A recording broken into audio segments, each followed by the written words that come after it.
Hey guys, welcome back. So, I know it's been a while since I made a video, and I know that I'll probably upload the driving video of my Lincoln right before this one. But it is November 4th, which is quite a jump from my last videos, and I have another new project. The Lincoln is away for the winter. And I picked this up for pretty cheap, and thought that this could be a nice project to ride. It's a 1974 Yamaha Enduro 175cc. It is missing some of the lights. You can see I've just put these on, they're not attached. But it is possible to make this road legal as well as off-road. It needs a little bit of work, but not too much. And, yeah, so I've never actually had a motorcycle before. So this is my first one. It's, like I said, I only got it for a couple $100, so it's not too much, but, it's actually in pretty good shape. I mean, the tires are pretty weather checked, unfortunately, but they are really good shape tread wise. The back a little less, but again pretty weather checked. Seats in a really great shape. The tank, it's got some dings. Paint's not perfect, it's not bad. A lot of this is just dirt. I had it at a garage to work on. But because I want to take apart the motor and transmission, I actually brought it home to my little workshop. So in the backyard of my house, we have this little workshop here. I couldn't tell you the measurements, but you can see this is kind of my project corner. This is some whippersnippers that I've been fixing and kind of they're for parts now because they kind of need parts. And you can see a little 6-horse motor, and now this. But pretty much, I need the wiring is completely disconnected for the most part. That contradicts itself.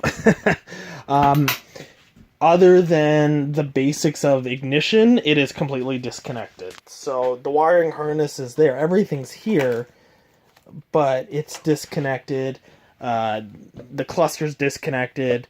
The light's disconnected. The ignition switch is connected, as is the run on and off. So I actually do have spark, but I only have spark through here right now. I just hot wired it to see if I can get it to run, which it will kind of run, but unfortunately on the lower head gasket needs to be replaced.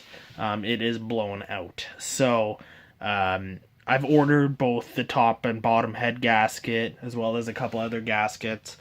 I have a battery in it now. The chain is the original chain. I've ordered a new one because when I got it, the master link was on, but I broke it because it was so brittle from sitting. So I've actually got a little metal piece of a little twist tie, and I have yet to actually tighten this up because I'm just going to put a new one on there, and then I'll work on moving the back wheel back to tighten that up. But so I'm going to rewire it all. There's no rust in the tank, and so it's a 2-stroke, and it's oil injected. So you put 2-stroke oil in a tank here, and if we just walk around to the other side, it goes into here, and then comes down here into the oil pump, which then pumps it back into the carburetor. Now, I've already redone the carb. This is a Chinese carburetor. It came with a carb on it that the guy had tried to mix and match parts from this Chinese one, and I basically just took this Chinese one, put it all back together as it came, and set it up. It does work, but because I have that blown head gasket, there's not a lot of vacuum, and this is a reed valve carburetor. So what happens is, as the piston is going up and down and the crank's turning, it creates a vacuum in kind of the crankcase and piston area. and it uses that vacuum to pull air and gasoline from the carburetor and oil into the cylinder, which then ignites and, you know, makes it go up and down. Well, because of the head gasket being blown, there is no vacuum, and with no vacuum, it doesn't properly suck gasoline. So I can get it to run, but not very well. And I mean, compression's not terrible, but it's not great. You know, it's actually in gear. There it goes. It's not in gear.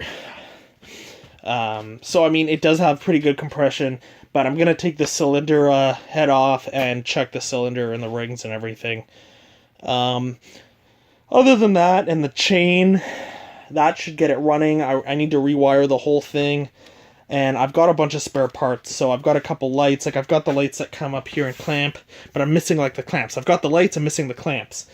Back here I've got the lights on, just not wired in. I have the backlight. I have all the parts. They just need to be reattached, and for the most part I need bolts and mounts. So like, I've got so here's the exhaust that comes up here, but there's a muffler, more of a muffler, I guess. Well, yeah, I'd say a muffler, because this is really the exhaust. And I guess maybe this is the muffler, but there's a silencer that comes up and kind of comes right here. Well, it attaches right here, but I'm missing the mount. So I have it, I'm missing the mount. And that's the case for a lot of things. Like, I put the gear shifter on it. It's a 5-gear system, so that's nice. But right now I've got spark and everything. Like I said, I can get it to run, but without that proper seal, it's not going to vacuum. So I'm going to take everything apart and check that. I've got clutch. The clutch works. But I'm missing my front brake cable to go down to the front brake. I've got a back brake. I have to work on the spring, because as you see, it doesn't spring back. That works, but none of these do. None of them are hooked up. Nothing here works. No RPM. Nothing that. I just got a text from my wife seeing if she can eat cookies I left. Oh no. But it's in pretty good shape. For what I paid, it's in excellent shape, and as a first bike, I think it's going to be perfect, because I really want to bring it out with the four-wheelers, and they can drive on the road, so it'd be awesome if I can too. So I'm going to wrap this video up. I don't know. I know I don't get a lot of views because this is no longer train related and stuff, and that's totally cool. But I might try to come at a different approach. So with my Lincoln, you know, I kind of just did update videos. With this, the problem is, like, that was my first car project, which is an ongoing project, and this is my first motorcycle and my first motorcycle project. I've never worked on these before, so I'm very hesitant to make videos of me doing it, because in some cases people take that as a how-to, and that is not what it is. It is not a how-to. You know, and I at the same time, if I fail, well, I don't mind putting that in the video. If I do something wrong and the thing blows up, I'll still put that in the video. And I usually address it and correct it, and, you know, stuff like that. But the problem is, people don't really pay attention, and they'll, you know, I'll get a million comments that says, you know, I did it wrong, and I did this, and I did that. And it's like, I know. I know I did. Like, if you watch the video, I admit it, you know. And so, I just don't know how much value those videos would be if that's the case. You know what I mean? It'd be different if I've done this 50,000 times, but when I'm not confident, and I really am going off the service manuals and information and other videos myself, I don't know if it's worth, you know, videoing that. So we'll see. I don't know. We'll see. Anyways, guys, this is coming up on 10 minutes, so I'm going to end this here. So keep an eye out for some more videos. Thank you guys for watching. Thank you for all your support, everybody who subscribes and comments and just watches my videos. Thanks so much. And until next time, enjoy your bacon.